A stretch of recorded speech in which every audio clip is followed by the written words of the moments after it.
kita masuk ke segmen berikutnya, Bu ya. Apa yang sudah dilakukan oleh BPJS Jarum JS. Tenaga Kerjaan ini untuk mengatasi masalah seperti kurangnya kesadaran atau informasi di kalangan Ya, pekerja sektor informal itu? ya. Banyak hal yang kita lakukan.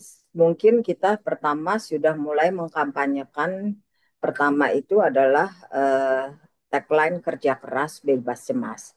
Jadi kita sudah mulai muncul kadang-kadang dalam bentuk seperti iklan, padahal sebenarnya mengedukasi bahwa bila ada resiko itu akan ada negara hadir dalam bentuk perlindungan jaminan sosial. Itu satu hal. Yang kedua, memperluas cakupan dalam arti kita punya kerjasama dengan yang disebut wadah. Wadah itu terdiri dari agen perisai yang mencoba memberikan pemahaman edukasi kepada masyarakat di seluruh pelosok terutama itu masuk untuk menjadi terdaftar sebagai peserta kita.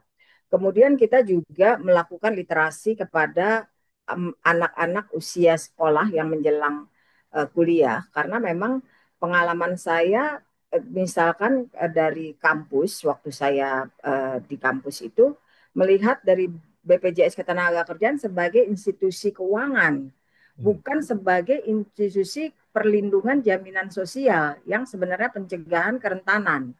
Jadi itu yang kita lakukan edukasi kepada para pihak agar ada pemahaman baik yang menjelang bekerja. Kemudian juga kita melakukan kolaborasi dengan beberapa pihak dalam bentuk CSR atau juga kepada para filantropis yang mendaftarkan banyak pihak untuk didaftarkan dari komunitasnya. Jadi itu yang kita sebut sebagai sertakan. Jadi sertakan di lingkungan Anda untuk didaftarkan. Kadang-kadang misalnya kalau kita lihat di lingkungan kita tukang dorong sampah dan sebagainya itu adalah bagian yang kesadaran bagi yang mampu. Jadi kalau dilihat itu adalah sebagai kampanye atau media kanal yang memang kita berkolaborasi dengan pihak luar. Sementara dari pihak kita sendiri itu juga adalah kita juga punya kantor cabang kerjasama dengan para pihak mitra-mitra kita juga untuk melakukan edukasi dan kita mengembangkan apa yang disebut dengan jam sostek mobile.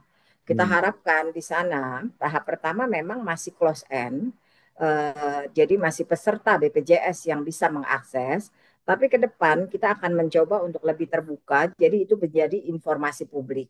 Dan di situ udah mulai kita isi dengan beberapa hal yang sifatnya tentang pasar kerja, kemudian juga berinvestasi reksadana, SBN kepada pihak mitra ya tentunya. Sehingga kita harapkan ada kesadaran untuk memikirkan masa depan, apalagi kita demografi udah population aging. Ya. Jadi harus memastikan hal tersebut untuk persiapan masa depan. Itu mungkin Pak dari kita beberapa yang kita langkah-langkah kita lakukan. Terima Baik, kasih. terima kasih Bu Cina. Sekarang kita mungkin bergeser ke sisi penerima manfaatnya Bu ya. Mereka kan Ya, sektor informal dan sebagian tentu saja dari kalangan bawah Ibu ya. Yang ya. mungkin mereka sudah ikut serta tapi nggak paham ketika Mm-mm. mereka mengalami peristiwa tertentu yang membutuhkan bantuan dari BPJS Ketenagakerjaan. Itu bagaimana Bu ya BPJS Ketenagakerjaan memastikan bahwa mereka yang sudah terdaftar akan memang mendapatkan manfaat ketika mereka membutuhkan. Ya. Kalau pekerja informal, kalau yang sifatnya pendaftaran oleh diri sendiri, pasti dia akan tahu dengan kesadaran diri sendiri bahwa dia menjadi peserta. Salah satu tantangan oleh kalau misalkan dia didaftarkan oleh pihak lain. Misalnya ada yang didaftarkan oleh sebagai dari APBN, APBD ya, pemerintah daerah mendaftarkan pekerja rentan. Yang biasanya kita lakukan mengedukasi untuk kepada para itu kan biasanya ekosistem desa. Jadi ke desa-desa kita melakukan dengan para pemangku kepentingan di desa karena masing-masing punya daftar. Jadi nanti kalau ada kejadian itu bisa langsung ke kami dan kita juga ada unit layanan hingga ke pelosok desa. Jadi kalau secara kantor cabang, secara organik kita ada sekitar 320. Tapi unit layanan yang mencakup ke semua, jadi jangan sampai ada blank spot, itu sekitar 270 di luar kanal digital. Jadi kita harapkan semua nanti dari setiap ada aparat pemuka desa, ada warganya yang meninggal katakanlah atau kecelakaan, nanti dicek bila memang masuk dalam perlindungan, itu bisa kolaborasi langsung dengan kami untuk bisa langsung dicairkan. Gitu, Pak. Ini kan kalau tadi Ibu sudah bilang bahwa ini menjangkau sampai ke daerah-daerah terpencil, ya, Bu ya. Iya, Nah, sebenarnya sektor informal itu kan ya nggak, bukannya di daerah perkotaan, Bu, ya, sampai hmm. ke daerah-daerah terpencil. Ini bagaimana BPJS Ketenagakerjaan? Apakah juga ada cabang-cabang sampai daerah terpencil, Bu? Ya, kita kan akan berkolaborasi dengan pemerintah daerah melalui mall pelayanan publik. Terus Hmm. kita juga membuka unit layanan dengan PTSP setempat. Itu sekarang kita ada sekitar 279. Kemudian even unit layanan kita buka yang di luar negeri karena cakupan perlindungan termasuk pekerja sektor informal berupa pekerja migran. Jadi orang kita yang bekerja di luar negeri. Jadi itu memang sesuai dengan Undang-Undang PMI, Pekerja Migran Indonesia. Ya, harus dilindungi oleh BPJS Ketenagakerjaan. Jadi ini yang memang secara akses fisik kita punya unit layanan, baik yang kita, kalau unit layanan itu berkolaborasi dengan pihak pemerintah daerah setempat, tapi di satu sisi secara berkala teman-teman di cabang melakukan edukasi kepada melalui kerjasama harus dengan pemerintah daerah setempat, perangkat desa, ekosistem desa dan sebagainya. Untuk sektor yang di kota, ya itu kan lebih melek teknologi ya. Ya, Nah, betul. itu memang melalui kampanye-kampanye.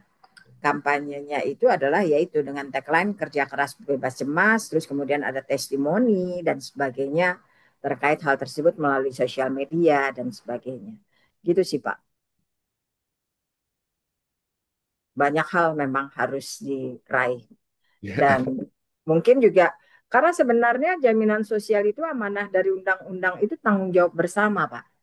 Jadi Nah, mungkin kesadaran dari masing-masing pemirsa yang menonton mungkin mulai bisa mengedukasi ke lingkungannya bahwa sebenarnya itu bisa bertanya langsung ke CC 175 di dial 175 kontak center kita untuk informasi atau website atau ke jam sostek mobile kalau memang sudah menjadi peserta. Gitu sih kalau Pak.